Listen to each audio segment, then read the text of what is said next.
औज़ुबिल्लाहि मिनश्शैतानिर्रजीम बिस्मिल्लाहिर्रहमानिर्रहीम। पहले बच्चों अस्सलामु अलैकुम व रहमतुल्लाहि व बरकातुहू।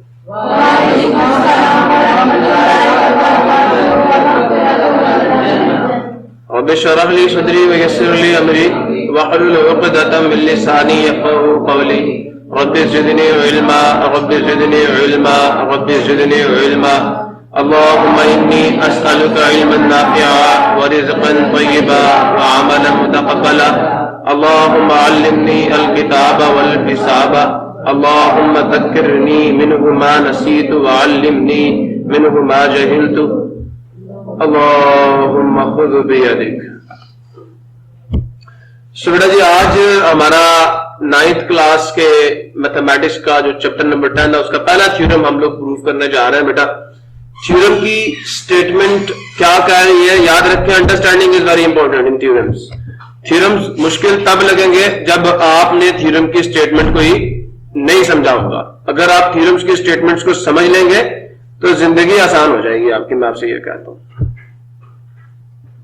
So therefore please concentrate on the statement of the theorem कि what the statement is saying। Statement क्या कह रही है आपको।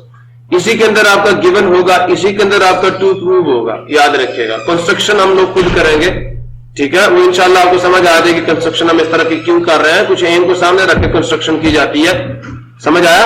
तो बेटा स्टेटमेंट ये कि in any correspondence, in any, इसका क्या मतलब है इन एनी करस्पॉन्डेंस का। क्या आपने 6 किस्म के मुकाबले किए किसके दरम्यान में, ट्राइंगल्स के दरम्यान में। कल मैंने इस पर बात की थी। देखिए एक ट्राइंगल के अंदर कितने पॉइंट्स होते हैं, एक ट्राइंगल में कितने वर्टेक्स होते हैं, 3। जैसे एक ट्राइंगल ए बी सी है, तो दूसरी क्या डी ई एफ है। बेटा अगर मैं इनको यूं कंपेयर करूं तो इसका मतलब ए डी से, बी ई से और सी एफ से। तो इसे side A B side D E से, side B C side E F से और side C A side F D से कंपेयर होगी। अगर मैं इसको ए बी सी रखूं, ठीक है, ट्राइंगल साथ मैं लिख देता हूं और इसको मैं क्या कर दूं, चेंज करूं, ठीक है। कैसे, डी को आखिर पे ले जाऊं, E F D, circular rotation to D E F. पहले डी एफ था, अब ई एफ डी कर दो, फिर एफ डी ई कर दो। सुन रहे हो, ए बी सी वैसे ही रखो। क्लियर है सबको। तो क्या आ जाएगा, ट्राइंगल ई एफ डी ई। बेटा ये 3 करस्पॉन्डेंसेस हैं। इसी तरह अब इसको फिक्स कर दो, इसको फिक्स कर दो और इसको चेंज करो। मेरी बात समझ आ रही है आपको। अब आपने क्या करना है, एक, अब इसमें भी क्या कर सकते हैं आप लोग, मेरी बात गौर से सुने। अब डी ई एफ तो आपने दिया कर, ई एफ डी भी आपने कर दिया। सुन रहे हैं नहीं सुन रहे। अब डी को दरम्यान में ले आए। ये भी तो हो सकता नहीं हो सकता, एक चौथी करस्पॉन्डेंस भी, और बाकी क्या होंगी। अब इसको रोटेशन देना शुरू कर दो। समझ आया, पहली तो हो चुकी है ना। अब इसको वैसे रखें, डी ई, इसको रोटेट करें, बी सी ए ट्राइंगल।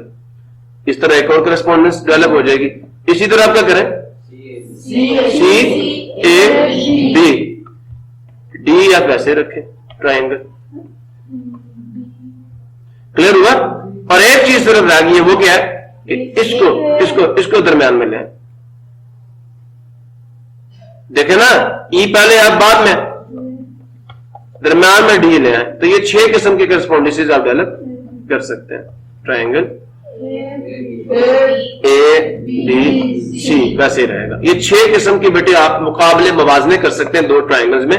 और आपने 6 मवाजने किए, उनमें से एक मवाजना, एक मुकाबला, एक कंपैरिजन ऐसा आया कि 2 ट्राइंगल्स जो है उनकी एक साइड और 2 एंगल्स, कितने, एक साइड और 2 एंगल कॉन्ग्रुएंट आ गए। तो वो कहता है हाँ जी भाई, अगर ये चीज स्टैब्लिश हो जाए तो पक्की बात है ट्राइंगल्स के होंगी, कॉन्ग्रुएंट होंगी। मतलब उनका साइज डी सेम होगा और उनकी शेप भी सेम होगी। मतलब जो बाकी 3 साइड, बाकी जो उसके एक एंगल और 2 साइड होंगे वो भी क्या होंगे, सेम होंगे। मतलब ट्राइंगल्स कॉन्ग्रुएंट हो जाएंगे। कॉन्ग्रुएंसी का मतलब मैंने कल आपको समझाया।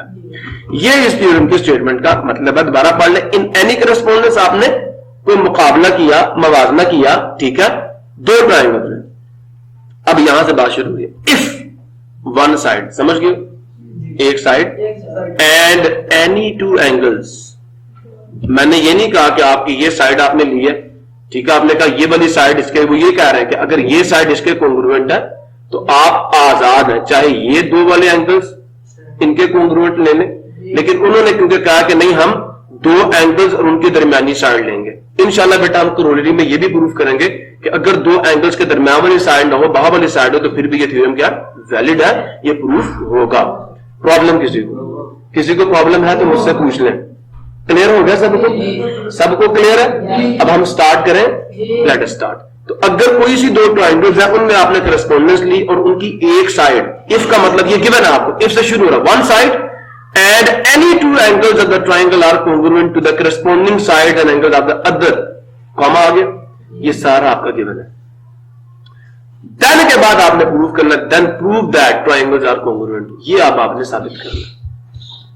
ठीक है, तो बेटा एक बात याद रखिएगा, जब आपने किसी से बहस करनी होती है, कोई बात साबित करनी होती है, तो आपके पास कुछ नॉलेज होना चाहिए।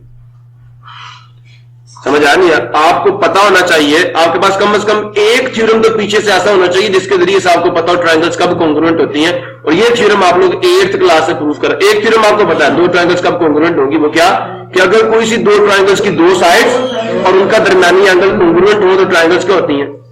अब अपना इल्म भी साथ लेके चलना। स्टेटमेंट आपकी यहां लिखी हुई है, मैं नहीं लिख रहा, ठीक है। फर्स्ट ऑफ ऑल मैं फिगर बनाऊंगा, ठीक है। ले जी थ्योरम नंबर 1 तो हम यहां से स्टार्ट कर रहे हैं। मैं कोई सी दो ट्रायंगल बनाता हूं। अब मैं ट्रायंगल बनाने जा रहा हूं, मैंने जो शक्लें आपकी किताब में बनी मैंने उनको कॉपी कॉपी कोई नहीं करना। पहली बात माइंड में ये रखे, खुद बनाए जी। ये एक ट्रायंगल हम बना रहे हैं, ठीक है। मैं यहां से नाम देना शुरू कर रहा हूं, A B C। दूसरी ट्रायंगल बना रहा हूं, जहां से मर्जी नाम देना शुरू कर दे। कहां से देना मुझे? D E F। अब आप राजी हैं? उन्होंने क्या कहा, इफ वन साइड, कौन सी साइड? आप कौन सी साइड लेना चाहते हैं बताएं मुझे। ये लेना चाहते हैं, ये लेना चाहते हैं, बताएं मुझे कौन सी साइड लेना चाहते हैं। ए बी और एफ डी, ठीक है। एक तो ठीक है, ये एक अपने माइंड में रखें। मैं अगर पॉइंट बेशक मैंने चेंज कर दी है, अगर मैं बुक वाली शक्ल लेके करता हूं तो फिर भी आपको प्रॉब्लम कोई नहीं होगा। समझे नहीं समझे? ले मैं इसको इसके कॉन्ग्रुएंट ले लेता हूं, एक साइड ले ली कॉन्ग्रुएंट। अब ये वाला एंगल, ये किसके कॉन्ग्रुएंट लेंगे? क्योंकि आपकी बुक के मुताबिक जो उन्होंने किया मैं वैसे करके दूंगा ना आपको, बाकी मैं इंशाल्लाह आपको दूसरा भी प्रूफ करके देता हूं। आप बेशक ये दो ले लेते, दरमियान वाली साइड ले लेते। अब ये मैंने, ठीक है, ये तीसरा जिस पे 3 लाने वो इसके कॉन्ग्रुएंट है। प्रॉब्लम किसी को? बेटा जी सारा कुछ आपके सामने है। गिवन कैसे लिखना गौर से देखें, बड़ा आसान। गिवन क्या आपको ये स्टेटमेंट्स लिखनी है आपने, इसे कहते हैं फिगर, ठीक है। आपने फिगर्स बनानी है, आपने पहले लिखना है in triangle A B C corresponds to. अब ए की जगह पे कौन है? देखो एफ, ट्रायंगल एफ। बी की जगह पे कौन है? डी। और सी की जगह पे कौन है? ई। इनकी करस्पॉन्डेंस में हमने ये देखा कि जो साइड ए बी है हमने किसके बराबर ले लिया? Side A B congruent to side, और यही कहा ना थ्योरम में। अब दी हुई चीज आपने देख के लिखनी है, तो बड़ी शर्मिंदगी की बात अगर आप थ्योरम ना कर गया। दूसरी चीज क्या कहा हमने? कहा एंगल एफ। कौन सा एंगल? एंगल एफ किसके कॉन्ग्रुएंट है? एंगल ए के। बेटा हम इसको यू भी, आपके लिए मैं लिख रहा हूं, अगर इसको यू लिख दिया जाए, एंगल एफ हमने शो करना है ना, एफ वर्टेक्स असल में उसका एक आर्म ये वाली साइड है और दूसरा आर्म ये वाली साइड है, तो हम अगर उसको यू लिख दें, एंगल एफ वर्टेक्स है, एक पॉइंट उसके इस आर्म से ले लें ई एफ और दूसरा डी, इन दो आर्म्स के दरम्यान में एंगल है ना, तो आप एक इनिशियल आर्म से पॉइंट ले, दूसरा फाइनल आर्म से पॉइंट ले। सिमिलरली सुन रहे हो, इसके लिए इज कॉन्ग्रुएंट टू, ये क्या आपका वर्टेक्स ए ही है, लेकिन उसका एक आर्म क्या है? सुन रहे हो, एक आर्म ये, दूसरा आर्म ये, उसके इनिशियल आर्म पे सुन रहे हो, इस पे मैं उसको सी ले लेता हूं और दूसरे को बी ले लेता हूं। ये वाले एंगल्स आप यू भी लिख सकते हैं, घबराना नहीं। ये ए है, इस पे आपका एंगल है, किस पे? या इस पे एंगल बन रहा है, बन इस पे एंगल बन रहा है, इस पे नहीं।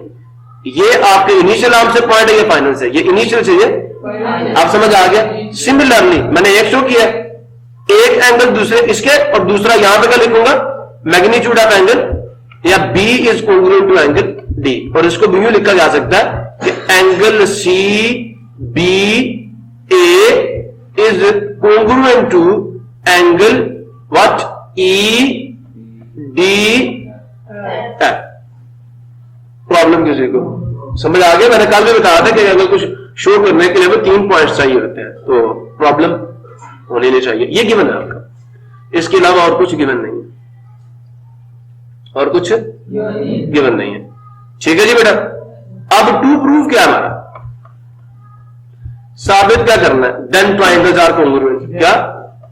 तो ट्राइंगल का सिंबल ये है, ट्राइंगल ए बी सी, ये जो लिखा हुआ है इज कोंग्रुएंट टू, ये करस्पॉन्डेंस किसमें चेंज हो जाएगी, कॉन्ग्रुएंसी में। Triangle F A. प्रॉब्लम किसी को क्लियर हो गया? किसी को नहीं होगा पूछे मेरे से। समझ आ गया बेटा जी? कंस्ट्रक्शन क्या है?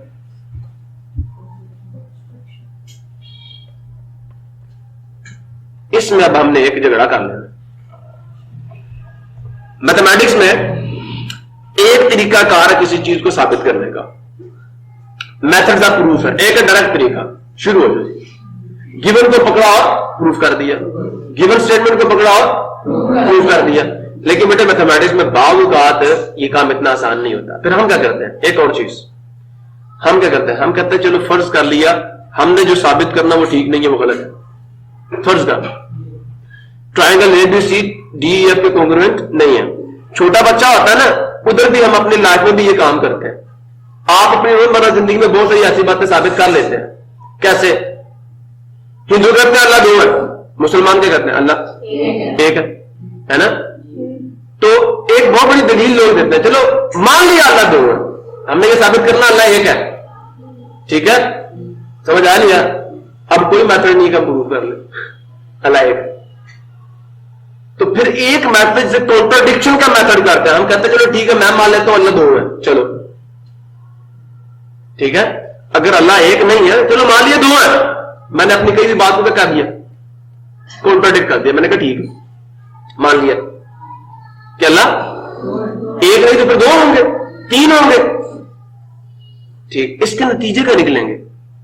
तो अल्लाह करीम फरमाते हैं सूरह अंबिया में, लो काना फीहिमा आलिहतुन इल्लल्लाहु लफसदता, अगर जमीनों आसमान में अल्लाह के अलावा कोई और खुदा भी होता, दो खुदा होते, तो फिर उनमें जंग होती।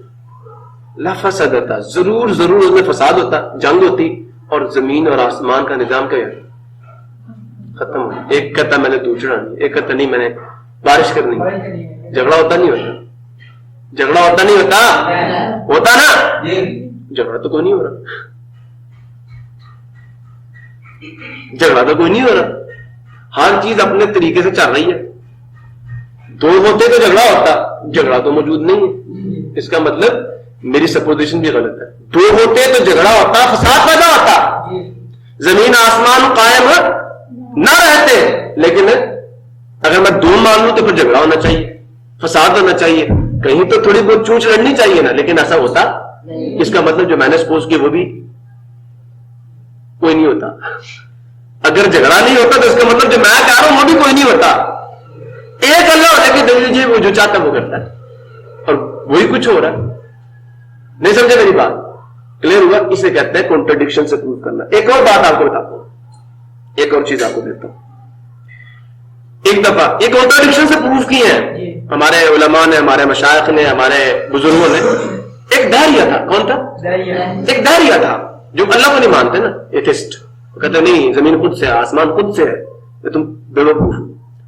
तो हज़रत इमाम अबू हनीफा रहमतुल्लाह ताला अलैह से उसका मुनाजरा हो गया जी। कहते हैं कि हाँ, मैं मुकाबला, मुनाजरा मतलब किसी चीज को सॉल्व करना गुफ्तो शनीद से, दलाइल।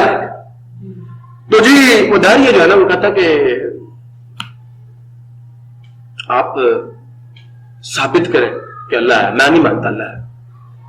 आपने कहा ठीक है, फिर एक मुनाजरा, एक मुकाबला तय कर लेते हैं, ठीक है, फलां जगह पे फलां वक्त तू भी पहुंच जाना, मैं भी पहुंच जाऊंगा, और बातचीत कर लेंगे। उन्होंने कहा ठीक है। अब जो वक्त मुकर्रर था इमाम अबू हनीफा रहमतुल्लाह ताला अलैह उस वक्त पर नहीं पहुंचे, लेट हो, इंतजार कर रहा था। कहता देखो जी ये तो वक्त की पाबंदी नहीं है, मेरे से क्या मुनाजरा करें। तो अब वो मुनाजरा खत्म करके जाने ही लगा था, कहता नहीं बस अब मैं बात ही नहीं करूंगा। तो आप पहुंच गए। तो आपने कहा मौलाना साहब हजरत जी आप ये बताएं कि आप देर से क्यों पहुंचे। इमाम अबू हनीफा रहमतुल्लाह ताला अलैह, मैं खलासा कलाम आपको मफहूम बता रहा हूं कि आप पहले बात बताएं जी आप देर से क्यों है। तो कहा मैं आपको रीजन बता देता हूं, मेरे घर से जहां से मैं आना था तो रास्ते में एक दरिया था, तो दरिया को मैंने पार करके आना था ना यहाँ पे। तो अब जब मैं पहुंचा दरिया के किनारे तो वहां पे कश्ती कोई नहीं थी, वहां पे कश्ती कोई नहीं थी। मैं दरिया के किनारे खड़ा हुआ तो दूसरी तरफ जो जंगल था उससे खुद ब खुद ही दरख्त कटने शुरू हुए, उनके फट्टे बने, उन फट्टों में खुद ब खुद कील लगे और उनसे कश्ती तैयार हुई। वो कश्ती पानी में आई, खुद ब खुद चल के, फिर वो मेरे तक आई, मैं उसमें बैठा, उसने मुझे किनारे लगाया और मैं अब आप तक पहुंच गया। ये सारे काम, ये जो सारी कार्रवाई हमने उसमें इतनी देर लग गई। तो उसने पता पहला जुमला क्या कहा, उसने पहला जुमला ये कहा देखो मुसलमानों का इमाम कितना झूठा है। कहा मुसलमानों का इमाम कितना झूठा है, ये क्या अल्लाह को साबित करेगा। क्या कभी कश्ती खुद से बनी है?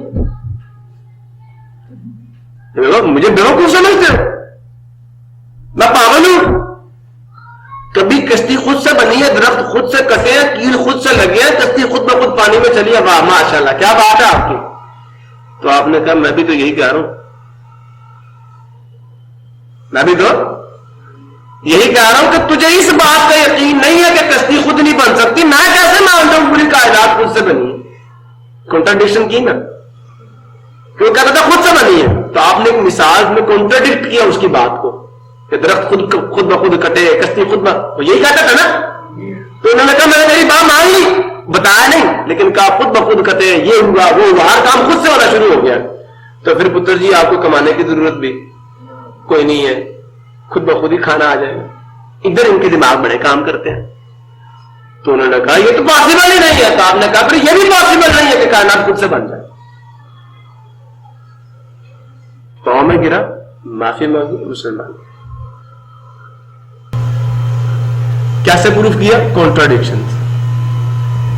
बाप का दूसरे को गलत साबित करने के लिए, सुधारने के लिए उसकी बात माननी पड़ती है, उसकी बात, और फिर उसको उसके नतायज दिखाए जाते हैं कि ये जिसके नतायज देख ले, हकीकत के बिल्कुल तेरी आंख जो देख रही है उसके बिल्कुल बरखिलाफ है।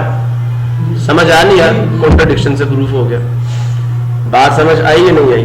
एक दफा एक मुनाजरा हो गया, ये थोड़ा मैं मजाहतन क्या, मैं फिर बेटे फिरका परस्ती की बात मैं नहीं पसंद करता, लेकिन आपको थोड़ा सा जैसे कहते हैं महसूस करने के लिए एक दफा ना एक मुकाबला हुआ।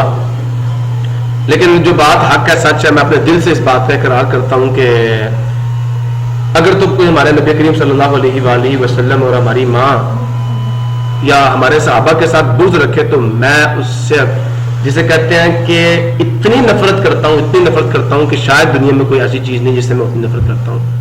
अब वो चाहे वो कोई भी हो, कायनात का कोई भी हो, जिसने मेरे सहाबा रज़ी अल्लाह ताला अन्हुम से बुग़्ज़ रखा, मेरा उससे कोई ताल्लुक नहीं है।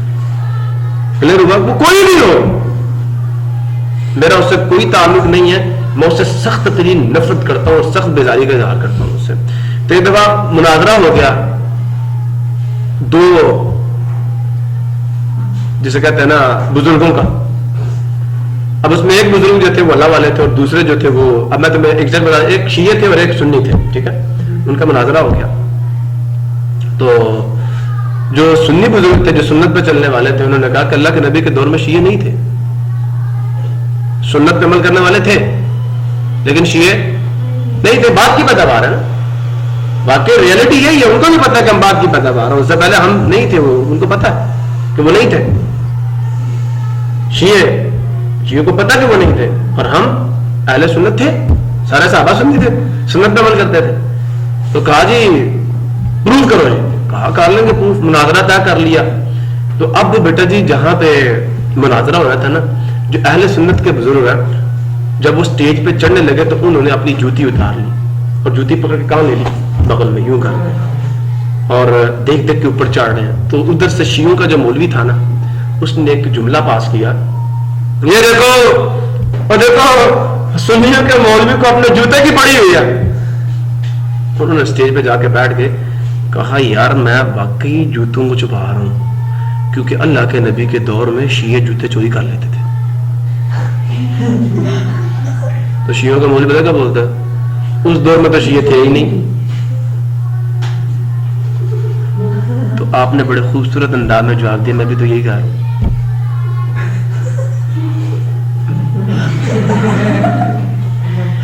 कॉन्ट्राडिक्शन से प्रूव कर लिया। आपने कहा सपोज कर लिया अगर शिये थे तो शिये जूते चोरी करते होंगे। तो कहा मैं शिये थे ही नहीं। बड़े जोश से बोला शिये तो थे ही नहीं उस वक्त में। तो मैं भी तो सच में मुंह से निकल ही आया ना फिर जज्बा कराने से, तो वाकई शिये नहीं। क्लियर हुआ नहीं हुआ? तो एक कॉन्ट्राडिक्शन से चीजें प्रूव की जाती हैं। बेटा आज हम एक कॉन्ट्राडिक्शन यहाँ पे ये लेंगे, फर्ज कर लो triangle A B C triangle D E F के बराबर नहीं है, इसके कॉन्ग्रुएंट नहीं है। कॉन्ग्रुएंट ना होने का मतलब ये कि इनका साइज सेम नहीं है, तो फिर साइज सेम करना पड़ेगा। साइज ये देखिए उन्होंने पहले कॉन्ट्राडिक्शन यही ली हुई है, चेक करें आपके थ्योरम में भी उन्होंने कॉन्ट्राडिक्शन ली हुई है। अगर एक साइड भी कॉन्ग्रुएंट नहीं होगी तो ट्राइंगल्स कॉन्ग्रुएंट। हम ये फर्ज कर लेते हैं, क्यों फर्ज कर ले, मेरी बात को समझना, मेरी बात को समझना, मेरी बात को पहले गौर से सुनना। हम ये फर्ज कर लेते हैं कि ये जो ट्राइंगल ए बी, क्यों हम ऐसा क्यों कर रहे हैं, क्योंकि बेटा हमारे पास एक थ्योरम है, इन बातों की भी सुन लो। हम ऐसा क्यों कर रहे हैं, हमें पता है कि अगर कोई सी दो ट्राइंगल्स जो है हम उनके दरम्यान में करस्पॉन्डेंस लें, ठीक है, और एक ट्राइंगल की दो साइड्स और उनके दरम्यान वाला एंगल दूसरी ट्राइंगल की दो साइड्स और उनके दरम्यान वाले एंगल के कॉन्ग्रुएंट आ जाए तो ट्राइंगल्स क्या होती हैं, कॉन्ग्रुएंट होती है। मकसद हमने साइड एंगल साइड पास्टुलेट लगाना है, ये हमें पता है, ये हम प्रूव कर चुके हैं, वेल नोन रिजल्ट है आपका, और इसी को यूज करके हमने इस थ्योरम को साबित करना है। ठीक है, समझ आया? अब बेटा जी हमें इतना पता है कि एक साइड, गौर से सुन ले, एक साइड और एक एंगल कॉन्ग्रुएंट। अगर हम एक और साइड कॉन्ग्रुएंट साबित कर दें तो हमारा थ्योरम लग जाएगा। हमारा थ्योरम लगेगा नहीं लगेगा? हमारा थ्योरम लगेगा या नहीं लगेगा? लग जाएगा ना। सारे पक्के हो इस बात पे? अगर कोई पक्का नहीं है तो मुझसे बात करें। मैंने ये साबित करना कि ये वाली साइड इसके कॉन्ग्रुएंट है, लेकिन ये कैसे होगी बताएं मुझे, बताएं ना भाई, क्यों गुस्सा कर रहे हैं आप लोग, बताएं। चले हम कह रहे थे साइड बीसी जो गिवन हमारी सिचुएशन है, इसमें साइड बीसी जो है इट इज नॉट कॉन्ग्रुएंट, ये वाली साइड किसके, साइड डी ई के। अच्छा, अगर कॉन्ग्रुएंट नहीं है, साइज बराबर नहीं है, तो इसका मतलब एक का साइज बड़ा होगा दूसरे का। याद है मैंने आपको प्रॉपर्टी ट्राइकोटोमी प्रॉपर्टी बताई थी, या तो दो नंबर इक्वल होंगे या फिर एक बड़ा होगा दूसरा छोटा होगा, दो ही सिचुएशन है। अगर बराबर नहीं है तो फिर एक बड़ी होगी और दूसरी छोटी होगी। समझे नहीं समझे? हम फर्ज कर लेते हैं डी ई बड़ी है, ठीक है, तो फिर इसको इसके बराबर लाने के लिए मैं क्या करता हूं, मैं एक पॉइंट लेता हूं यहां, अब गौर से सुनते जाइएगा। मैं क्या करता हूं, यहां पे पॉइंट लेता हूं, उसको नाम दे देता हूं पी का, ठीक है, और इस एफ को किससे ज्वाइन करता हूं, पी से ज्वाइन कर दिया। एक नई ट्रायंगल नजर आ रही है आपको, कौन सी, डी एफ ई। और मैंने, मेरी बात सुनना गौर से, मेरी बात सुनना गौर से, मैंने ये जो पॉइंट डी ई के ऊपर लिया ना, इसके ऊपर कंडीशन ये है कि ये जो मैं पॉइंट पी ले रहा हूं ना, मैं डी से इतने फासले पे ले रहा हूं जितना बी का सी से डिस्टेंस है। मैंने ये पॉइंट, इस लाइन डी ई पे इस तरह चूज किया है कि ये वाली लेंथ लिया, कौन सी लेंथ, ये बी सी के बराबर आ जाए। मैंने फर्ज के लिए बराबर नहीं है, नहीं है ना बराबर, तो मैंने कहा चलो फिर इसको छोटा कर लेते हैं अगर ये बड़ी है तो। प्रॉब्लम किसी को क्लियर है सबको? तो हम कहेंगे take a point what B on what D. सुन रहे हो? सच दैट, क्या इस तरह, सच दैट का मतलब इस अंदाज में कि जो आपका डीपी बने, क्या सच दैट कि जो बीसी पहले कॉन्ग्रुएंट नहीं था डीई के, अब बीसी कॉन्ग्रुएंट आ गया किसके, पी के। प्रॉब्लम किस, अगर किसी बच्चों को बेटे यहां तक बात नहीं समझ आई, मुझसे पूछे। समझ आ गई है सबको? पक्की बात? अगर नहीं समझ आई तो मुझसे दोबारा पूछो। पक्का? अब स्टार्ट करें, चले आगे। बेटा जी, इससे आपकी ट्रायंगल क्या बनी? A new triangle is form, DFP। आप बेशक यहां लिखना चाहते हैं तो लिख दें, एंड न्यू ट्रायंगल D या FDP इज फॉर्म्ड।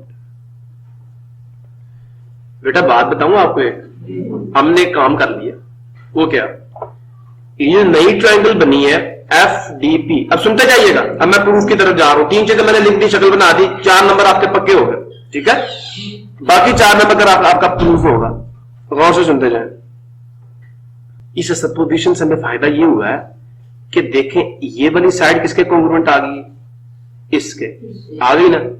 ये वाला एंगल तो पहले ही इसके कॉन्ग्रुएंट है, और ये वाली साइड भी पहले कॉन्ग्रुएंट है, तो आपकी ये ट्रायंगल इस नई ट्रायंगल के कॉन्ग्रुएंट होगी नहीं होगी? साइड एंगल साइड पास्टुलेट लग गया ना, ये नहीं लगा। अब अगर ये वाली ट्रायंगल इसके कॉन्ग्रुएंट साबित हो जाएगी तो उसका पता, अब एक एंगल ये बना भी यहां पे, मैं जरा इसको और मजीद थोड़ा सा गहरा कर देता हूं। इस साइड के बनने से पता क्या हुआ है, पहले आपको गिवन ये कि आपका ये टोटल एंगल इस टोटल इतना हिस्सा नहीं, ये सारा एंगल जो है इसके बराबर है। लेकिन अगर आप ये कह देंगे ना, सपोजिशन मान लेंगे और इससे ये ट्रायंगल इसके कॉन्ग्रुएंट साबित हो जाएगी, तो आपका पूरा एंगल F आपके पूरा एंगल A के कॉन्ग्रुएंट रहेगा, उसका एक कंपोनेंट इसके बराबर आएगा। इस ट्रायंगल नहीं बनने वाले ट्रायंगल में कौन सा हिस्सा आ रहा है उसका, इतना हिस्सा, ये छोटा पूरा का, हमने कहा वो पूरा बराबर है, एंगल पूरे एंगल A के बराबर है। लेकिन अगर हम इसको इसके कॉन्ग्रुएंट कर देंगे तो हमें नुकसान क्या होगा? नई ट्रायंगल अगर हमारी इस ट्रायंगल के कॉन्ग्रुएंट आ जाएगी तो हमारे गिवन के खिलाफ बात चली जाएगी, जो कि हमें पता कि सच है, सच्ची बात नहीं, गलत हो जाएगी। तो हम कहेंगे जो हम सपोज कर रहे हैं असल में वो गलत है। समझ आया नहीं यार?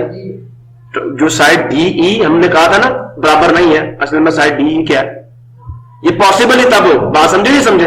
अगर हम ये चाहते हैं हमने DE पे क्या लिया, पॉइंट P लिया था, और इस तरह लिया था कि हमारी साइड इसके बराबर आ जाए, ठीक है। और अगर ये पॉइंट PE से डिफरेंट हुआ तो नुकसान ये होगा, एंगल F पूरा का पूरा A के बराबर नहीं आएगा ना। लेकिन हमें पता बराबर है, अगर बराबर है तो फिर P को किसके बराबर होना पड़ेगा, E के। इसका मतलब पूरी साइड DE BC के बराबर आ जाएगी, हमारी बात गलत होगी। क्लियर हुआ नहीं हुआ? तो उससे क्या हो जाएगा, अब आपने पूरी साइड DE किसके बराबर साबित कर दी, BC के। साइड एंगल साइड पास्टुलेट लगाओ, ट्रायंगल्स कॉन्ग्रुएंट हो जाएगी। तो पहले जो हमने कहा ना गलत है, असल में अगर वो दुरुस्त नहीं होगा तो हमारी अपनी बातें जो हमें गिवन है वो गलत हो जाएगा। गिवन गलत नहीं होगा, ठीक है। अगर गिवन गलत है तो फिर तो काम ही खराब हो जाएगा। गिवन को ट्रू मानना, अगर कोई बात गिवन के खिलाफ आ रही हो तो उसको गलत मानना। समझ आया नहीं यार? तो ये बात हमें पता ही नहीं थी ना कि BC DE के कॉन्ग्रुएंट है या नहीं। हमने कहा चलो मान लेते हैं नहीं है। अगर नहीं मानते तो इसका मतलब ये वाला एंगल इसके कॉन्ग्रुएंट नहीं आएगा, मजबूरन हमें P को E के बराबर लेकर मानना पड़ेगा कि DE BC के बराबर है, थ्योरम लग जाएगा बस। अब मैं स्टार्ट करूं? क्लियर है सबको? गुड़िया, शाबाश। ये बेटा इसके अंदर एक छोटा सा नुक्ता था, अगर आपको क्लियर हो गया तो आपके थ्योरम प्रूफ होना शुरू हो गया। लो जी, मैं अच्छा बेटा प्रूफ करते हैं, जरा देखें बेटा जी प्रूफ की तरफ। ये मैंने फिगर आगे कॉपी कर ली है। अब कुछ बच्चों ने फिगर ही नहीं होती, प्रूफ करके आ जाते हैं। मां सदके जावे, कितने ज़हीन बच्चे होते हैं, कॉपी का कितना रट्टा मारते हैं।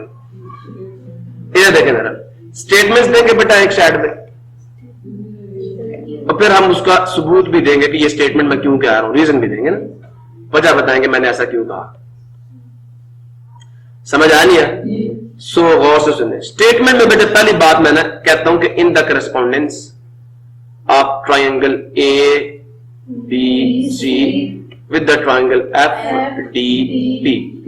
बेटा मैं नई ट्राइंगल की रिस्पॉन्डेंस ले रहा हूं, इसी से कॉन्ट्रडिक्शन आएगी। ठीक है, अब पहली बात जरा गौर से सुनना, मैंने कंस्ट्रक्शन लिखी है क्या कि बी सी कॉन्ग्रुएंट है किसके, डीपी के। मैंने लिखा ना पीछे कंस्ट्रक्शन के अंदर, ये आपके सामने मैंने लिखा है, हमने सपोज किया ना, ये हमारी कंस्ट्रक्शन ना भाई, रीजन है, हमने माना, सब ने माना है। ठीक है, अच्छा एक और बात सुने, हमें गिवन है एंगल बी एंगल डी के बराबर है, गिवन है ना, तो मैं यू कि मेरे पास जो एंगल, गौर से देखना, सी बी ए, सी बी ए, मतलब बी पे जो एंगल बन रहा है, ये दरम्यान में वर्टेक्स है, वो बराबर है एंगल पी डी एफ के। मानते हो, ये गिवन था हमें, एंगल तो डी है ना, ये तो चेंज ना हुआ, बेशक आप ई की जगह पे पी डाल दें, आम तो वही है ना, इससे कोई फर्क नहीं पड़ता। समझ आ गया? अच्छा गिवन था, तो देखिए बेटा एक साइड और एक एंगल आ गया, तो ये साइड तो गिवन थी, कॉन्ग्रुएंट है। हमें गिवन था कि साइड जो ए बी है वो कॉन्ग्रुएंट है किसके, साइड एफ डी के। याद है ना, ये भी हमें गिवन था। चेक करें, साइड एंगल साइड दो साइडें दरमियानी एंगल कॉन्ग्रुएंट आए नहीं आए, लिहाजा बेटा जी अब आपका थ्योरम लग सकता है। लिहाजा जिन ट्राइंगल्स के दरमियान हम कोरेस्पोंडेंस ले रहे हैं वो triangle A B C congruent हो गई है ट्राइंगल एफ डी पी के। अब समझ आया कुछ? यहां बेटा आपने आके रीजन दे देना कि साइड एंगल दो साइडें दरमियानी एंगल अगर क्या हो जाए, कॉन्ग्रुएंट हो जाए, तो ट्राइंगल्स कॉन्ग्रुएंट होती है। ये पास्टुलेट जो हमने पीछे पढ़ा हुआ है, ये समझ जाएंगे कि ये सिर्फ आप साइड एंगल साइड पास्टुलेट लिख देंगे ना, तो पढ़ने वाला समझ जाएगा, जो जिसको इल्म होगा वो समझ जाएगा कि बच्ची क्या कह रही है, बच्चा क्या कह रहा है। क्लियर हो गया? प्रॉब्लम किसी को? अब बेटा जी जब दो ट्राइंगल्स कॉन्ग्रुएंट हो जाएं तो फिर क्या बात होती है कि उनके 6 एलिमेंट्स, उनकी तीनों साइड्स अपनी करस्पॉन्डिंग साइड्स के, उनके तीनों एंगल्स अपने करस्पॉन्डिंग एंगल्स के क्या होते हैं, कॉन्ग्रुएंट हो जाते हैं। अब अगर हम ये बात मान लें कि दोनों ट्राइंगल, जो नई ट्राइंगल है और हमारी एबीसी ट्राइंगल जो है कॉन्ग्रुएंट हो गई है, हमें नुकसान क्या होगा? हमें नुकसान ये हुआ कि हमारा पूरा एंगल एफ जो है वो ए के बराबर नहीं आ रहा। हमारे एंगल एफ का ये वाला हिस्सा, ये वाला छूट गया, इतना पार्ट उसका छूट गया। तो सुन रहे हो, इसके दो कंपोनेंट, इस लाइन एफ पी ने आपके एंगल एफ को 2 हिस्सों में तोड़ दिया। कितने हिस्सों में तोड़ दिए? तो उसका एक हिस्सा आपके पूरे ए के बराबर आ रहा है, और गिवन क्या आ रहा है भाई, नहीं, पूरा एंगल एफ आपके पूरे एंगल ए के बराबर है। समझ आया नहीं आया? ये प्रूफ हमें ये कह रहा है। गौर से सुने, मैंने अभी स्टेटमेंट्स और रीजंस पीछे दिए हैं। क्या दिए हैं कि हमारी ट्राइंगल ए बी सी जो है वो इस ट्राइंगल के बराबर आ गई है, इसके कॉन्ग्रुएंट हो गई है। अब अगर ये ट्राइंगल इसके कॉन्ग्रुएंट है तो ए का मैचिंग पोजीशन पॉइंट कौन सा होगा इस ट्राइंगल में? एफ। मानते हो? तो इसका मतलब जो एंगल ए पे है और जो एंगल एफ पे इस ट्राइंगल का बन रहा है, इस ट्राइंगल में, मैं पूरी ट्राइंगल की बात नहीं कर रहा, कौन सा एंगल, लिहाजा हम ये लिखेंगे यहां पे, लिहाजा एंगल, कौन सा एंगल, बी ए सी कॉन्ग्रुएंट होगा। अगर हम ये मान लें पीछे वाली स्टेटमेंट जो मैंने लिखी है कि triangle A B C is congruent to triangle F D P के, तो इससे क्या साबित होगा कि जो एंगल आपके ए पे बन रहा था बी ए सी, वो कॉन्ग्रुएंट आ जाएगा डी एफ पी के, डी एफ पी के। सुन रहे नहीं सुन रहे? ये क्या, क्योंकि ये मैचिंग पोजीशन एंगल्स है कॉन्ग्रुएंट ट्राइंगल्स के, ट्राइंगल्स कॉन्ग्रुएंट है, तो जो उनके मैचिंग पोजीशन एंगल्स होंगे वो भी क्या होंगे, सेम होंगे। तो इसका जवाब देना कोरेस्पोंडिंग। इससे नुकसान क्या हो गया? Angles of congruent triangles are congruent. इससे नुकसान क्या हो गया बेटा, आपको पता चला? इसको नाम दे दे बेटा, गौर से सुने, इसको नाम दे दे 1 का। गिवन क्या था आपको? ये एंगल जो बी ए सी है, गिवन ये था कि ये किसके कॉन्ग्रुएंट है, एंगल डी एफ ई के, इस टोटल के, याद है, डी एफ ई के। नुकसान क्या हुआ आपको पता? आपका एंगल डी एफ ई जो है वो इन दोनों के सम के बराबर है, इसके, और अगर मैं इसको 1 कहूं, इसको 2 कहूं, तो क्या ये बराबर है किसके? Angle D F P plus किसके? Angle PFE, PFE। आपने क्या कहा कि ये तो पूरा एंगल इसके बराबर था, आपने कहा नहीं नहीं नहीं, ये DFE नहीं बल्कि उसका ये कंपोनेंट किसके बराबर है, BA, सुन ले बेटा, BA C के बराबर है। ये कह रहे हैं इस स्टेटमेंट में, क्या कह रहे हैं, हम कहते हैं कि पूरा नहीं, उसका एक हिस्सा, ये हिस्सा इसके बराबर है। ये तो बात गलत होगी ना, समझ आया? ये हमें गिवन है, टू क्या हमें गिवन है, इसके सामने आपने गिवन लिखना। ये मैं गौर से सुनना, इन दोनों इक्वेशंस की, इन दोनों स्टेटमेंट्स की एक साइड क्या है, इक्वल है या नहीं? अब मैं बेटा ये जो मैंने यहां लिखा है ना, मैं इसको मिटा रहा हूं, चले मैं बाद में मिटाऊंगा, पहले मुझे लिख लेने दो। अब 1 और 2 से क्या साबित होता है बताइए जरा मुझे। 1 और 2 से क्या, अगर दो इक्वेशंस की एक साइड सेम हो तो दूसरी भी क्या होगी, तो दिस इंप्लाइज दैट, गौर से सुनना, एंगल DFE जो है ये बराबर आ जाएगा इस एंगल के, क्योंकि दोनों किसके बराबर है, हाँ, एंगल DFP के, सुन रहे हो, कॉन्ग्रुएंट आ जाएंगे।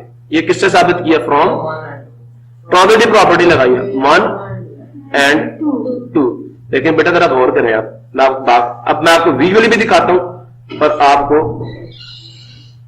गौर से सुनना जरा। और भाई शक्ल ये बता रही है, और क्या ये वाला छोटा एंगल, ये छोटा एंगल क्या इस पूरे एंगल के बराबर आ सकता है? मैं आपको एक बात कर, इसका मतलब ये है कि मेरा बाजू मेरी पूरी बॉडी के बराबर हो सकता है? ये तो मेरी बॉडी का कंपोनेंट है। ये जो टोटल एंगल है आपका, ये टोटल एंगल DFE, ये टोटल वो कह रहे हैं ये टोटल अपने इस कंपोनेंट के बराबर है। यहां से लेके यहां तक जो एंगल है ना, ये पूरे के बराबर है। बात समझे नहीं समझे? क्या ये मुमकिन हो सकता? और भाई ये टोटल लाइन जो है, ये टोटल लाइन अपने इस टुकड़े के बराबर आ सकती है। ये बात हमने ये लिखी हुई है। इन दोनों को अगर मान लेना तो फिर ये बात तो ये साबित हो जाएगी। अच्छा, ये पॉसिबल कब होगा? जब आप P को पकड़े यहां ले जाए, कहां ले जाए, E पे। P को कहां ले जाए, E पे, तो ये लाइन कहां चली जाएगी, यहां पे। तो ये पूरा एंगल इस पूरे एंगल के बराबर आए। अगर P और E दोनों सेम हो जाए, P कहां चला जाए, E पे चला जाए, तो इसका मतलब ये वाला छोटा एंगल भी किसके बराबर आ जाएगा, इस पूरे बड़े एंगल के बराबर आ जाए। मानते या नहीं मानते? ये जो छोटा एंगल है ये भी इसके बराबर आ जाएगा। तो बेटा जी इसको लिखो 3। ये कब पॉसिबल होगा कि आपका ये बड़ा एंगल छोटे के कब बराबर आएगा? जब आपका पॉइंट P जो है किसके बराबर आ जाए, E के बराबर आ जाए। This is possible. ठीक है, दिस से मुराद कौन, 3। कॉन्ट्राडिक्शन आ गई ना, गलत हो गया ना गिवन जो था कि हम कह रहे नहीं पूरा एंगल अपने टुकड़े के बराबर है। कैसी बात कर रहे थे, वो खुशी की बात है ना। एक बंदे को मैंने 1 लाख रुपए देने थे, 50,000 उसका एक टुकड़ा है, वो कहता 50,000 लाख बराबर और नहीं दूंगा बराबर। देखो खुशी वाली बात है। यहां पर भी ये कॉन्ट्राडिक्शन है, ये पॉइंट कॉन्ट्राडिक्शन है आपके गिवन का। तो ये कब दुरुस्त होगा, ये कॉन्ट्राडिक्शन है। तो हम कहते हैं ये कब पॉसिबल है, जब PE हो। अगर PE से डिफरेंट हुआ तो ये बात, दिस इज पॉसिबल ओनली, सिर्फ और सिर्फ कब, व्हेन कौन, P and E are same points. बात समझ आ गई? इसका मतलब ये होगी DP किसके बराबर आ जाएगा? अगर P और E दोनों सेम हो जाए तो D और P का फासला और D और E का फासला बराबर आ जाएंगे। तो बेटा ये किसकी कॉन्ट्राडिक्शन है? इसकी कॉन्ट्राडिक्शन नहीं आ गई। इस जो बात आपने कही थी BCDE के बराबर नहीं है। अगर BCDE के बराबर नहीं है तो फिर PE कैसे बराबर, PD कैसे बराबर होगा PE के? तो ये पॉसिबल, हमने ये कॉन्ट्राडिक्शन को हमने रद्द कर देगा, नहीं हमने सही नहीं लिखा था। दिस इज पॉसिबल ओनली जब P और E बराबर हो, तो तब ये बात साबित होगी। कौन सी, एंगल वाली, ये वाली। ये बात तब दुरुस्त होगी जब P और E बराबर हो, वरना तो गिवन ही गलत हो जाए, वरना तो। इसलिए दिस इज पॉसिबल। अब इससे क्या डिड्यूस करोगे आप लोग? इसका क्या मतलब है? अगर P और E बराबर आ जाए, P और E क्या हो, तो इसका मतलब आपका DE किसके बराबर होगा, DP के। स्टेटमेंट्स लिख रहा हूं मैं आप यहां, स्टेटमेंट्स। स्टेटमेंट समझ आ रही है? अब मैंने कहा दोनों सेम है, तो इसका मतलब क्या होगा, ये डीपी है ये किसके कॉन्ग्रुएंट आ जाएगा, डीई के। सुन रहे हो सुन नहीं सुन रहे? अच्छा बेटा एक और बात बताओ, मैं इसको क्या कह रहा हूं, चौथी स्टेटमेंट, तीसरी मैंने कही भी है कहीं पे, हाँ। अब जरा गौर से सुनो, और अगर मैं यहां पे पीछे मैंने जो सपोजिशन की थी वो कहां मैंने यूज किया, कंस्ट्रक्शन, ये यहां पे भी डीपी है ना, अगर मैं इसको स्टार कह दूं, गौर से सुनना, डीपी यहां पे भी आ रहा है और किसके बराबर है, इसके बराबर है। अब मैंने ये प्रूफ किया कि भाई जी अगर आपने गिवन को ट्रू माना तो फिर डीपी को किसके बराबर आना चाहिए, डीई के बराबर। मैं यहां आपके सामने जरा वो भी लिख देता हूं जो आपकी स्टार है, वो क्या कहती है कि डीपी किसके बराबर है, कंस्ट्रक्शन की थी बीसी के बराबर है, कहा था ना, ये स्टार है। तो बेटा इन दोनों से आप ट्रांजिटिव प्रॉपर्टी लगाओ ना जरा, अगर डीपी डीई के बराबर है तो फिर डीपी बीसी के बराबर, डीई बीसी के बराबर होगा नहीं होगा, तो आपकी कॉन्ट्राडिक्शन क्या होगी, गलत होगी। आपने क्या कहा था कि बराबर नहीं है बीसीडीई के, तो ये आपका एंगल एफ फिर एंगल ए के बराबर नहीं रहेगा, बात समझ आई? तो आपने कहा नहीं यार ये तो पॉइंट ही सेम है, मैंने असल में कंस्ट्रक्शन गलत की है, आपकी कंस्ट्रक्शन गलत होगी, तो आप कहें फ्रॉम 4 एंड स्टार।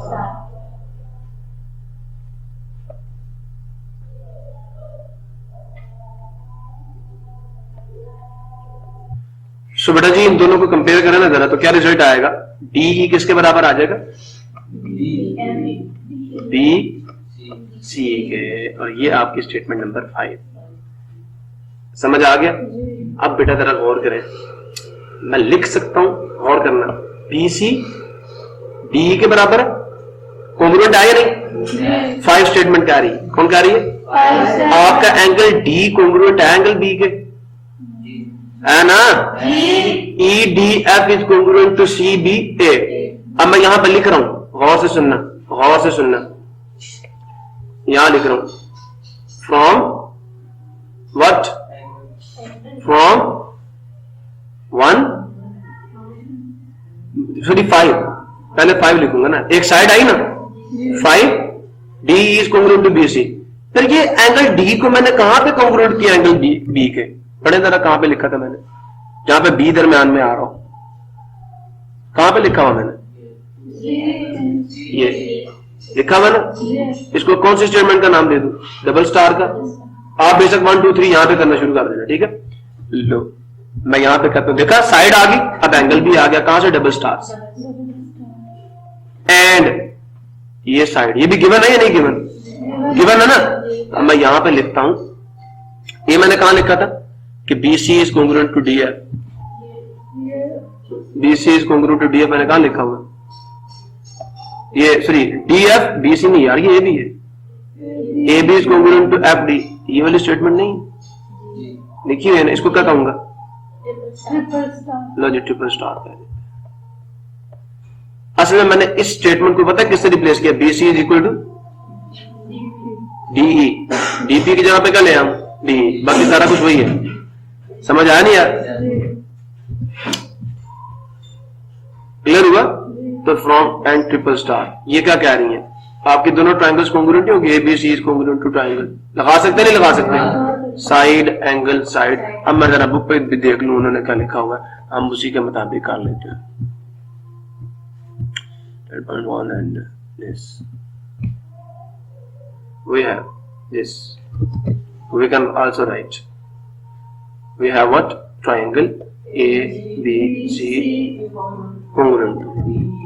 जहां पे आपने ये लिखा था ना शुरू में, जहां आपने कहा था, देखो बेटा आपने असल में ये साबित किया कि पॉइंट P और पॉइंट E सेम है, तो जहां पे आपने P लिखा वहां पे आप E डाल दें, बस क्लियर हो गया। लिहाजा ट्राइंगल FDE कॉन्ग्रुएंट, हमने यही साबित करना, आपने साबित किया। अब मैं जरा इसकी समरी आपको देता हूं। समरी क्या है, ये मैंने गिवन दिया, टू प्रूव लिखा, कंस्ट्रक्शन में मैंने सिर्फ एक कॉन्ट्राडिक्शन लिख दी थी, क्या कि जी ये साइड DE BC के, मैंने प्रूव तो DE को BC के बराबर करना है, मैंने कहा जी ये कॉन्ग्रुएंट नहीं है, मैंने ये कहा दिया कि BC जो है वो congruent, what, BC is not congruent to DE, मैंने सपोजिशन ली थी, मैंने करना था, मैंने कहा नहीं है, तो अगर नहीं है तो फिर कोई पॉइंट लेंगे इसके ऊपर ताकि बराबर आ जाए, हमने एक पॉइंट लिया, हमने कहा हाँ जी बी सी नहीं है बल्कि बी सी कॉन्ग्रुएंट है किसके, डी पी के। मैंने ये साबित किया कि पी और पी से डिफरेंट पॉइंट, ई से डिफरेंट पॉइंट पी ले लिया, ठीक है, साबित कर दिया ये नई ट्रायंगल इसके बराबर है। अगर मैं इसको इसके बराबर मैंने प्रूफ किया तो क्या कॉन्ट्राडिक्शन आई थी, ये मैंने पहले में साबित किया था ना, ये मैंने साबित कर दिया कि ये नई ट्रायंगल एफ डी पी और ए बी सी बराबर आ गई है, कॉन्ग्रुएंट आ गई। उसका नतीजा क्या निकला कि आपका ये एंगल जो था डी एफ पी ये भी बी ए सी के कॉन्ग्रुएंट आ गया, लेकिन गिवन ये है कि डी एफ ई कॉन्ग्रुएंट है बी ए सी के, यही था ना गिवन, ये था मुझे। अगर मैं गिवन को भी मान लूं और जो मेरी नई स्टेटमेंट आई है उसको भी मान लूं तो इससे क्या साबित होगा कि ये वाला एंगल जो आपका है, ये वाला एंगल जो आपका, ये एक कंपोनेंट इस टोटल के बराबर आ जाएगा, जो कि गलत है। यही है ना, ये वाला इसके बराबर कब आएगा, जब ये वाली लाइन और ये सेम हो, ये खत्म हो जाए। मैंने यही लिखा, ये देखें, मैंने कहा 3 पॉसिबल तब होगा जब ये पॉइंट P और E ये दोनों पॉइंट क्या हो जाए, सेम हो जाए। मैंने ये लिखा नीचे, अगर पॉइंट P और E सेम हो जाए तो जो पहली स्टेटमेंट थी यहां पे, अगर P और E सेम हो जाए तो फिर DP की जगह पे क्या आ जाएगा, DE, वो किसके बराबर आ जाएगा, BC के। मैंने पहले ये लिखा, सुन रहे हो, मैंने कहा अगर P और E सेम हो तो फिर D से E तक का डिस्टेंस और DP दोनों बराबर हो जाएंगे। बात समझ आई नहीं आई? और मैंने कहा यार DP तो मैंने पीछे लिखा था कंस्ट्रक्शन में कि वो किसके बराबर है, BC के बराबर है, मैंने लिख दी यहां पे लाके, उसको समझ आया नहीं यार? मैंने कहा अगर DP DE के भी बराबर है और DP BC के भी बराबर है, समझ आया नहीं यार? DP BC के भी बराबर है तो इसका मतलब ये भी दोनों क्या होंगे, बराबर होंगे। और ये बात है आपकी कंस्ट्रक्शन के बरखिलाफ, कंस्ट्रक्शन कहती भी नहीं है। तो फिर बेटा जी ये काम भी उस वक्त तक पॉसिबल नहीं है, आपका एंगल ही बराबर नहीं आएगा, आपका एंगल ए के बराबर ही नहीं आएगा अगर आपके पॉइंट P और E बराबर ना हो तो। इसका मतलब हमारी सपोजिशन क्या है, दिस इज पॉसिबल का मतलब ये है कि हमारी बात गलत हो जाएगी। ये पॉसिबल तब भी होगा जब P और E सेम होगा। कॉन्ट्रडिक्शन आ गई आपकी सपोजिशन के, तो आपने कहा इसका मतलब ये हुआ कि DE और BC बराबर है, ठीक है, यही तो बात हमने शो करनी थी, यही तो हमने शो करनी थी। अब DE किसके बराबर आ गया, BC के बराबर आ गया, DE BC के बराबर है, ये आपको गिवन है, ये भी आपको गिवन है, लिहाजा आप कहते साइड एंगल साइड पॉसिबल। ये मैं कह रहा हूं, और भाई ये कह रहा हूं आपको गिवन ये है, आपने ये साबित किया कि DE जो है वो BC के कॉन्ग्रुएंट है, ठीक है, इसको मैं 1 कह देता हूं। ये तो आपको पता कि आपका एंगल जो है CBA वो कॉन्ग्रुएंट है किसके, एंगल EDF के, है या नहीं? ये दूसरी स्टेटमेंट। और तीसरी क्या, आपकी साइड AB जो है वो कॉन्ग्रुएंट है साइड DF के। तो लो साइड एंगल साइड पोस्टुलेट लगा नहीं लगा? सिर्फ आपने पता क्या किया, P को E से रिप्लेस करना था बस। बिल्कुल, मैंने कहा था सिमेट्रिक प्रॉपर्टी वैलिड है। आप ये जी ऊपर लाइन नहीं लगाई, और लाइन लगा देता हूं, मैं समझा कि और बात करने लगा। इधर देखें, तो बेटा जी मैंने क्या कहा कि आपकी साइड BC किसके कॉन्ग्रुएंट आ गई, D P के नहीं, D P और E सेम, हमने ये साबित करना था। क्लियर हो गया? समझ आया नहीं यार? This is congruent, any confusion? समझ आ गया? तो ये बेटा अब देखिए साइड एंगल साइड पोस्टुलेट लगेगा। अब इनको जिन बड़ी स्टेटमेंट्स का नाम दे देना, side angle side postulate, triangle ABC is congruent to triangle DE। ये नई ट्रायंगल हमने बीच में की थी, कॉन्ट्रडिक्शन से आई ना, ठीक है।